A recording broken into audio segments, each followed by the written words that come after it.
nagtatanggal ng ube. Yan oh. May ube, ayun oh, ube. Wag lang masugat. Ha? Pag masugatan, baliktad.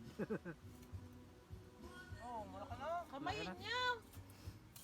Lutin niyo yung kamay. Oh, malaki na. Malaki? Malaki ng ube. Ay, oo nga. Yan o. Mahal kaya ang kilo niyan doon. Oh, Malaki. malaki ba? Oh, malaki oh. Oo nga. May isang taon na ganyan? Oo. Yung ga, meron pa kasama niya. Yung ga. Yun. Ito, Ayun. Yun. maliit pa.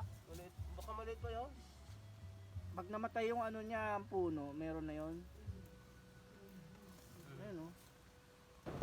Oo, ano yun? Wala, oo nga. Ayun pa. Sige, aray. Clean yun? Ang laki. Sakto yung gatas. Ito, laki na oh. Mga lang kilo niyan doon. Ang kalaki maliit. Sabi kayo siya. Ang liit siguro. Ang lumaki oh. Tama-tama. Ang bakal taon. Oh. Ang haba. Wala, may tulong. Ang ilalim. Ang haba.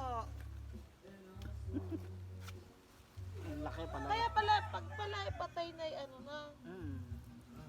Dapat pala sa ano magtanim ulit pala. Ayun na oh. Yun eh. Tsaka meron din tao sa may aso. Alam, may ulo-ulo. Putang kagulat ko sa hayop na rin. Kala ko kung anong hayop na rin. Ano ulo? Yung ikuan. Ay, ano? Tao sa hayop. Ay, ano yun? Nasira. Yung tumawon pa kayo. Meron pa sa ilalim, baka maputol. Mas ilalim ay. Malalim. Saan ka? Ah. Ay. Yun. Oh. Yun. Ang laki na. Yan ba yun?